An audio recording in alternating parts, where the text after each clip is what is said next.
na nakuha nitong Dasmarinas, but not after a tough fight shown by TIP. Yep, a decent showing in their their debut here in the V-League. And look at the attack, 10-8, blocks 3-1, but the aces and Giselle C. Tatlo yan eh, kay Giselle Yun na C. nga eh, Giselle C. 5-1 errors, TIP 7, De La Salle, Dasmarinas 10. But yeah, you're right. De La Salle just hung tough there in the first set. TIP still showed a lot of promise, and we're looking towards watching or following the process of TIP learning the ropes here in the V-League. Well, you can see the Cherry Rose Nunag highlight reel right there. Isang puntos galing sa atake, isang puntos galing sa kanyang serve. And she has to realize that she is the biggest player in this game at 6 feet tall. So, let's see kung yan nga yung mananaig para dito sa Dasmarinas sa pagbubukas itong ating second set. Glad to have you with us, Noel Zarate, alongside Noreen Go and Ivy Remulla. Mula po rito sa San Juan Arena. Yes, volleyball action na naman po. Mula rito sa Shakey's V-League second conference, and Eliza Layug nagpakawala na naman ng isang malakas na palo. Oh, and Espinosa's back in the fold for TIP. So the two former Maroons in front ngayon para dito sa TIP. Team Captain Verano now to serve. Giselle C setting up Galicia. At minsan nakakalimutan lang, kaliwete yan. Oo nga eh. Kasing approach niya, akala mo kanan pa rin eh. Biglang, ay, kaliwete pala. So Desiree Dadang now back to serve. Which means you said Nunag will be in front. Good serve coming from Dadang. Dumadami na naman ang ace nitong Dasmarinas. Well, TIP, they gotta go back to basics in terms of service reception. Sharp serve there coming from Dadang. Layug humabol. Galicia. C. Nunag. Turned back by Layug. Boy pa rin. Giselle C. Pamimigay. Acuña. Verano. Espinosa on the drop. Habol si Dadang. Long rally. Lara. Kept alive pa rin by TIP. Yep. Tin Maderazo. Drop ball. Buhay pa yan. Tinawid pa rin ni Yumiyoko. Combination play. Maderazo turned back there by Nunag. Nunag. Finally. What a rally there, but we got to give credit to Yonko for keeping that ball alive. Ina-uppercut ni Yumi Yonko yung bola. Hinabol eh. And Cherry Rose Nunag again exerting her might as the tallest player on the floor. She's got to be at least 6'1", hindi 6 feet. Yeah. At least 6'1". Mamaya tabihan mo ulit. Ay nako. Mapalo ako. Espinosa malakas. Espinosa hasn't gotten her groove yet. Not yet. From those UP days, we know that she's a prolific attacker. 4-1. Dasmarinas. Dasmarinas on top. Dadang once again. Reception there by Sarmiento. Verano recycles to Espinosa. Nunag is everywhere. Acuña. Dadang. Giselle C. Lara, pinilit galing sa likod. So again, these little errors. Tandaan natin, they had 10 errors in the first set. Itong Dasmarinas as opposed to only 7 for the new team. Which is not supposed to happen. Decent showing by TIP, actually. Layug. Habol si Giselle. Pinamigay naman ni Nunag. Maderazo. And that stays in. Good defensive stop there coming from Mara Galicia. Maderazo looks like she's limping a bit. Ayan, medyo energizer ba ni ito maglaro. Lundag lang na lundag. Lara on the serve. Maderazo. Set up now para dito kay Fidel, who's seeing her first action. And Yumi Yonko into the net. So Rochelle Fidel, another tall girl in the front line ngayon sa TIP. I think she's quicker or utility? Tingnan natin. Served by Maderazo. If it's Fun Family Pizza, it's gotta be Shakey's. She is the quicker. She is the quicker. Yumi Yonko, lusot pero nabuhay pa rin yan ni Fidel. Espinosa, kept alive. Galicia, again, kaliwete po yan. But now we're watching Dasmarinas. We're seeing you know, their offensive options. That is an ultra-fast spike brought to us by PLDT Home Volterra. The ultra-fast LT for a happy family. Again, when she jumps, patas, hindi mo alam kung right-handed o left-handed, biglang pipihit. Kaliwete pala. Nagpakilala na siya. Right. 6-3, Lady Patriots. Acuña, napagapang paloob. Those balls are the hardest to get. Right. Yung ano lang sa net will just roll over the net. So Acuña cuts the lead down to just 2. Shika. Giselle C running attack. Cherry Rose Nunag, that is strong. Isa na lang ang abante rito ng Lady Patriots. Oo.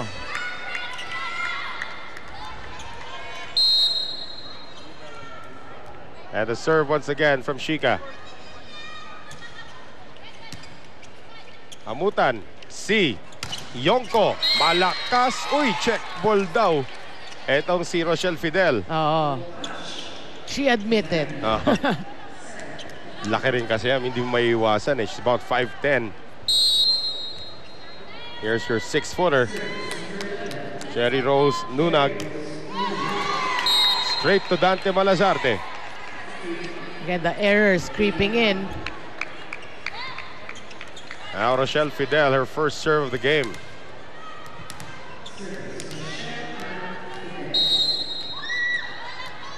So Fidel looking at where she wants this to go.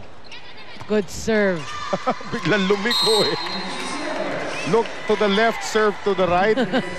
No look serve. Oh, 7-all. Another moral victory for TIP. You get your first lead in a technical timeout. Yeah. Yung mga ganun baby steps. Fidel trying to give them just that sa kanyang serve. C. Yonko. Dug up there. Verano. Espinosa. And they have it. Nakuha na nila. Another moral victory for the newcomers. TIP leading by 1 sa ating first technical timeout of set number 2. www.gmanetwork.com/international/program guide. Senior correspondent, take it away. Thank you, Noel. It has been the errors of DLSU University Lady Patriots, Dasmarinas rather, Lady Patriots, that caused the TIP to inch close during the latter part of the first set. Kaya nga sabi ni Coach Raymond na kailangan i-minimize nila itong mga errors na to para hindi na nila mabigyan ng kumpiyansa ang kanilang mga kalaban. And meanwhile, for the ladies engineers, they struggled during the first set. Kaya sabi ni Coach Boy na they need to have good reception para maging madali para sa kanila umatake. He also pointed out that they need to minimize the errors at kailangan makabawi agad. Noel and Noreen?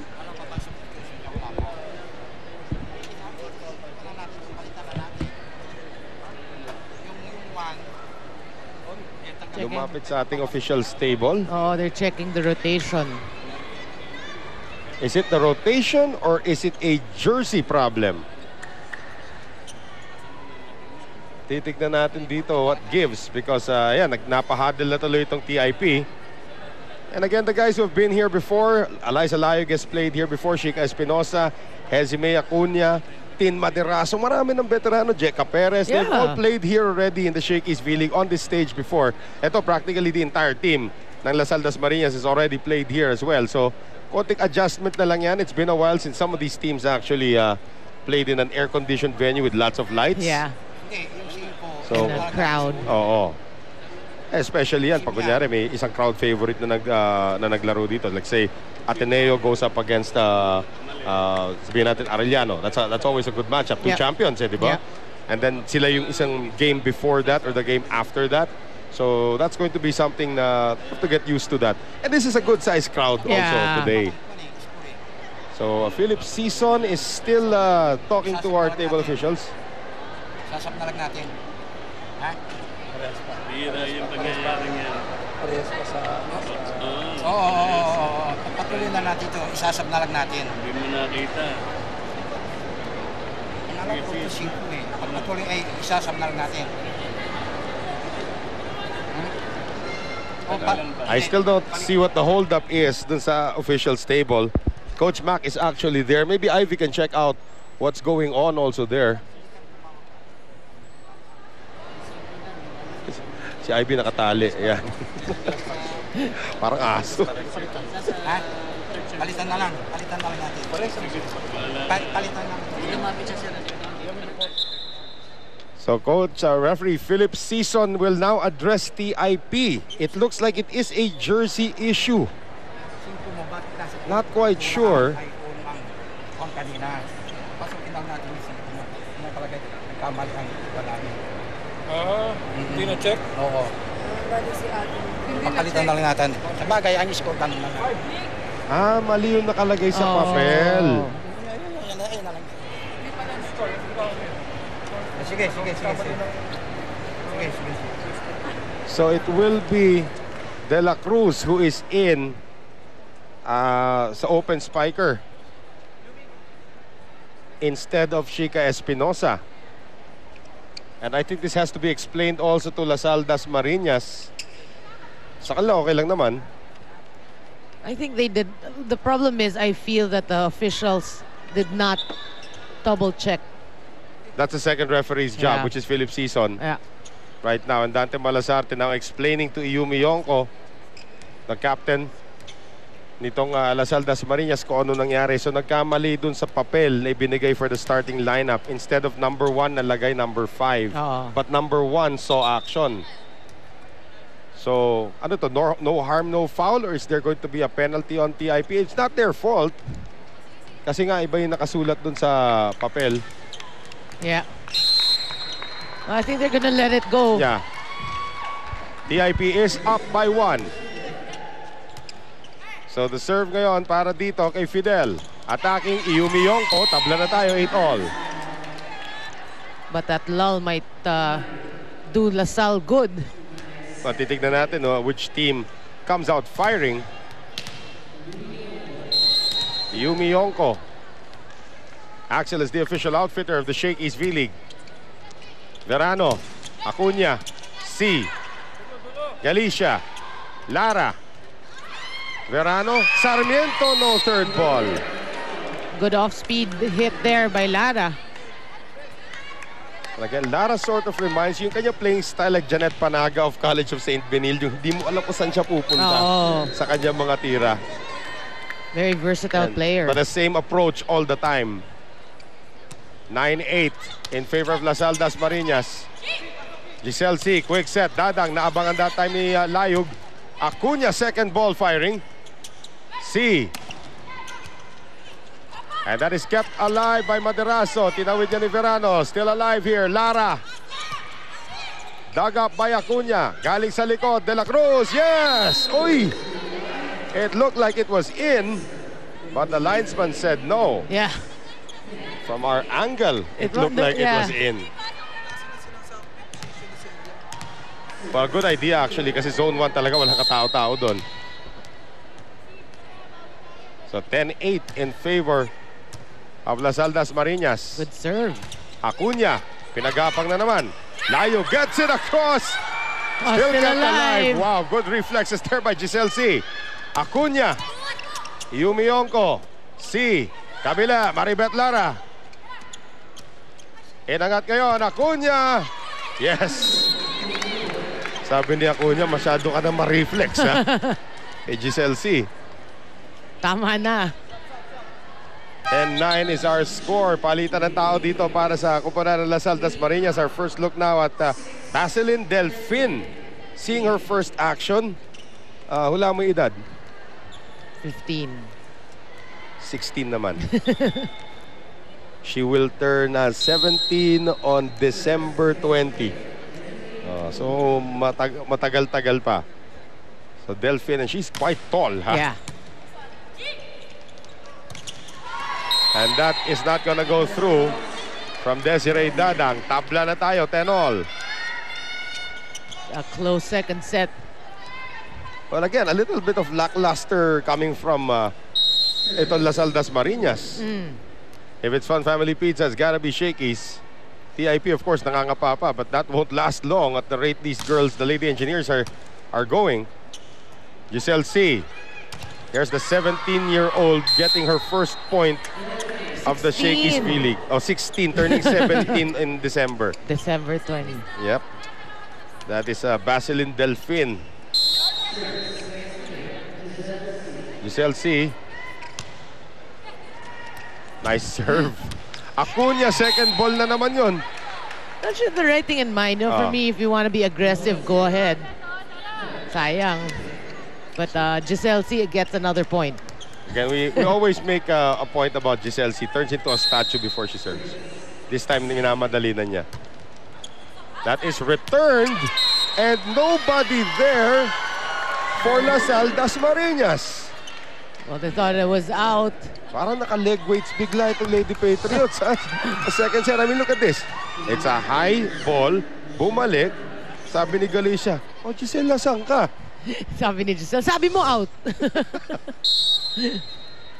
That's supposed to be Giselle's ball, even if it is a first ball, because she was the closest one there. And a service ace coming from Michelle Verano.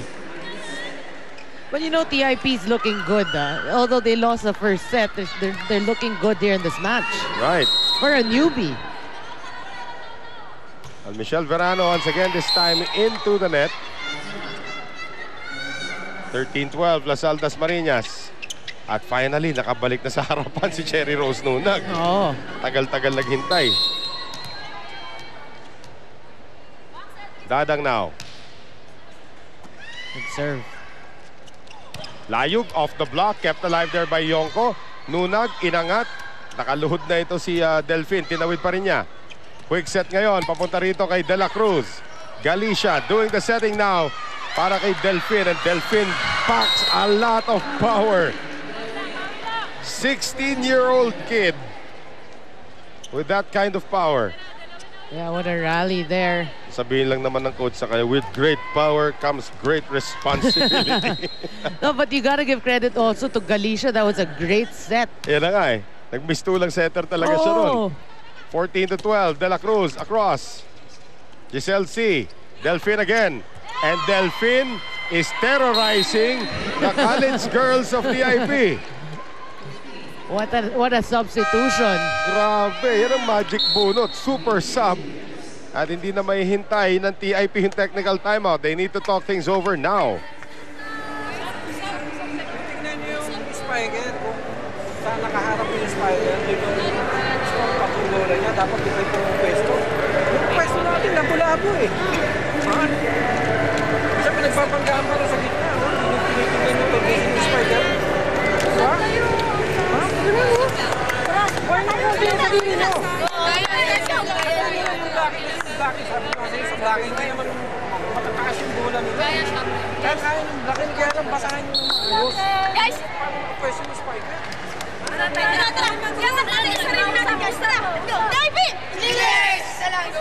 That's what you like about TIP. Everybody's trying to help each other. Basta may common goal eh. Pero dapat on the floor, ganyan din sila kaingay. Yeah. They'll get there. They'll get there. 15-12. Former NU player Desiree Dadang on the serve. Verano, De La Cruz, single block from Nunag. Send it to Layug. Layug, itinawid. Galicia is there. Here's Delfin again. And that is her first mistake of the game. She's human. After 3 out of 3. But you know, looking at Dasmarinas, you gotta admire the athleticism of both Yonko and Galicia. No? Si Galicia parang libero maglaro. Oo, eh, no? Yonko, we've seen her become libero already before. Here's C. Nunag. At finally, naitawid din ng Dasmarinas. Ang second technical timeout, they are up by 3. Kami po ay magbabalik.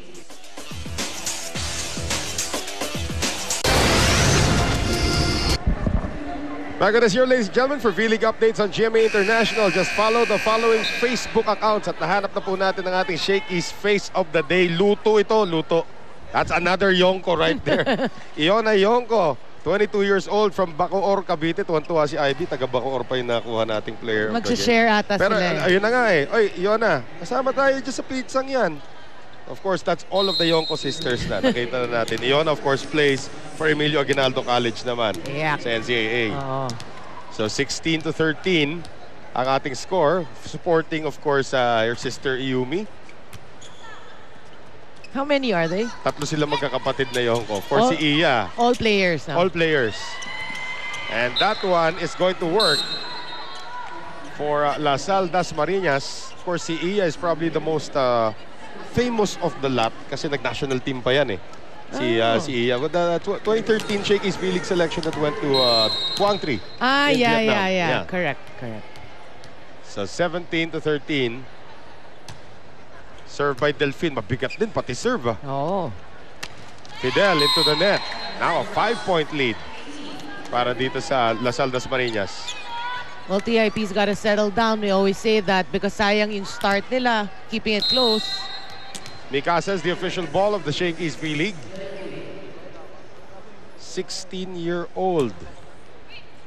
Etong si Basilin Delfin. Galing sa likod. Legal shot there. Coming from Tin Madiraso. Galicia.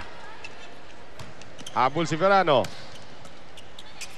Galicia doing the setting para kay Yumi Yonko. Galicia's been impressive, And that one scores for Yumi Yonko. That's why I said you gotta love the athleticism because it's very agile. Galicia is listed as the utility spiker, pero parang libero ang kumilos at ang galing ng set. Yes. So, Rochelle Fidel will sit down at balik na naman ang veterano si Jeka Perez. As a 6-point lead has now been erected by the ladies of Dasmarinas. Another good serve. And Delfin is just manhandling TIP. On her own. Grabe, no? Siguro inisip ng TIP, okay, pag nakita na natin iba, sino tong batang to? I mean, look at it. She does look like she's 16. Yes, she does. Pero yung palo niya talaga. Pati serve kargado. Verano, De La Cruz. Nice change of direction from De La Cruz. No coverage there for LaSalle. The 2014.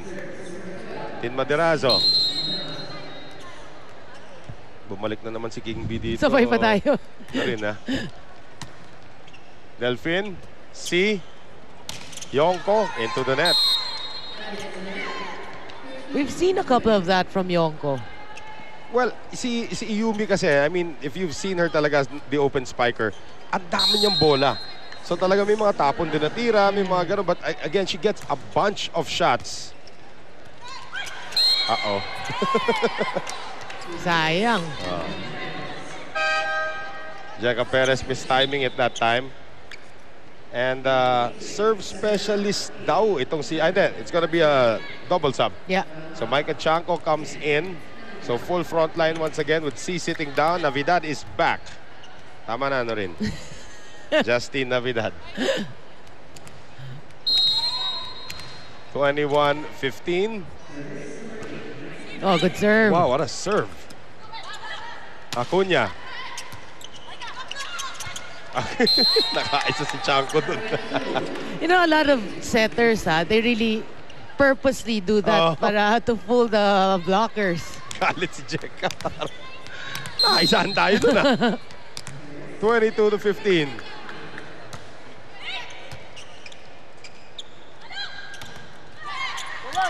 That's gonna drop in coming from De La Cruz. Late si Delfin that time sa kanyang cover. Miscue there. 22-16. 3 puntos na lang po kailangan ng Dasmarinas to take the second set. Pero pumapalag pa rin ang TIP. Tiangco. Nunag. Kept alive momentarily. May tatawid dito ni Verano. Quick set now. Nunag. Turned back there by Perez. And Acuna will miss. TIP actually thought that it was already their point. It was lifting daw. Violation. But no whistle. The game goes on. Tapos na yung hulog pa ni Acuna, walang katao-tao nga sa zone 1, hindi naman pumasok. So 23-16. Nunag, sharp serve again. Yeah, good serve. And a good reception that time by Sarmiento. Acuna hindi na itawid. Acuna struggling here in the second set. Again, being used as an open spiker. Alam natin quicker yung natural position niya. So, Jenny Rose Nunag. I hear the rain. Yan na yung ulan. Nakapila daw, 3 bagyo Oo nga Yung isa hindi pa naglalaro dito sa Shakey's B-League. Baldo pangalan. Baka next game natin eh, baka maglaro na yun. Tiangco. Yonko misses. Hitting air there again for Yonko. Sabi ni Yonko, walang check ball. Rep. Pero 7 pa rin ang set point dito ng Lasal Dasmariñas. Jacob Perez. Into the net. Jacob Perez last saw action dito sa Shakey's B-League, also with PNP. PNP. Yung mga kumuha sila ng panibagong unit to play in the last Open Conference, but did not get the job done that time. So 2 sets to nothing na po ang kalabangan dito ng Lasal Dasmariñas over the newcomers Technological Institute of the Philippines. And we will have our third set when we return.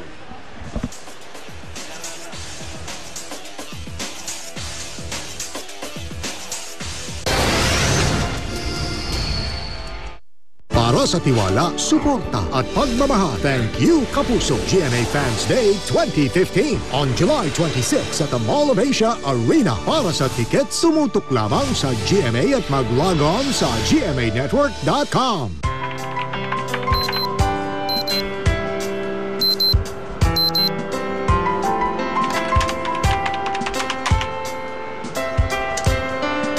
Make someone back home happy. Send us Shakey's.